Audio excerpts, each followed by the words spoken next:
Hello everyone, today I am here to review Season 4 of the DC adult animated series Harley Quinn. I've been watching this for a few years now. I started in 2021 when I binged the first two seasons. I reviewed Season 3 last year, so feel free to check out that video.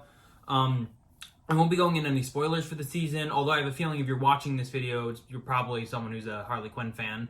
I've enjoyed the show. I really enjoyed the first two seasons, I'd say. Season 3 was pretty good. I'm excited to talk about this one. It finished last week, and yeah, I'll get right into the review. First off, some criticisms of the season. Just first off, I feel like the show was kind of lost touch of what made it really funny. It was kind of started off as a DC underdog story in a way of Harley Quinn's breaking free from the Joker, but she needs to find her place.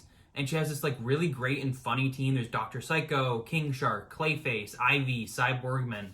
And occasionally they have to face off Batman or the Joker, occasional DC cameos, and it works really, really well in the first and the second season.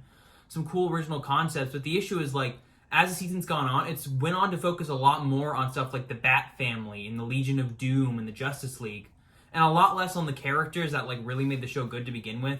I think Clayface has 2 appearances this season. Dr. Psycho has 1. King Shark's there, but he barely does anything.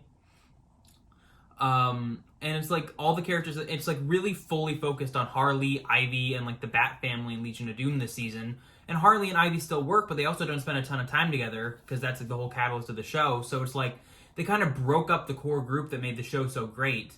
And we don't see as much of that anymore. The jokes feel a little more forced this season, especially jokes about Nightwing's rear area.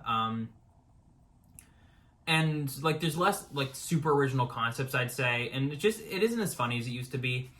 But on some positives, I think the overall season about the overall season theme about Harley and Ivy trying to get this work-life balance to go well is very compelling.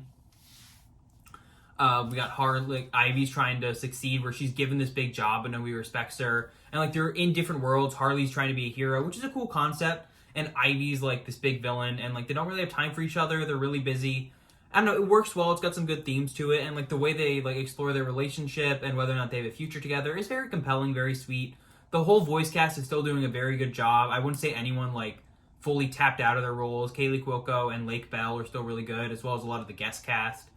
And even though I complain about it, some of the big DC cameos are pretty funny. Bane, once again, is still one of the funniest characters in the show. I'm sad there was no Kite Man, but he's got his own spin-off series coming out next year, so I don't really mind his disappearance. I think the finale was really, really solid still, and there was one episode that focused mostly on Nora Frost and Bane that I thought was really, really funny. One episode that kind of explored their future that was entertaining. I don't know, it's a show where it was still a good watch every week. It was still cool to see this corner of the DC universe. But it lost a lot of the charm of what made it funny and special in the first 2 seasons. Now it's just seeming to be a lot more, let's make adult jokes for that purpose. Although it does still have a few things to say and, some really funny moments. Harley Quinn Season 4, I was kind of hoping they'd end this season just on a solid note. Instead, they set up a 5th season and some cool plot lines, which seemed pretty neat. But none of it is stuff that I say I, need. I don't know. It's iffy because they ended the season on kind of a cliffhanger. But I'd still say I don't really need another season of this show unless they really revamp it, set up a final season. I am excited for the Kite Man spinoff, though. He was always one of my favorite characters the first 2 seasons, and I think that sounds like it would be pretty funny. But anyway, I hope you guys liked the review. I'd probably give Harley Quinn Season 4 a 6.5 out of 10. It's still got its moments. It's still a fun watch, but it's lost a lot of what made the show really entertaining in the first place. I hope you guys liked the review. Coming up soon, reviews for Ahsoka Season 1, the Loki Season 2 premiere, Killers of the Flower Moon, and Five Nights at Freddy's. I hope you guys like the video, and I'll see you all soon. Bye for now.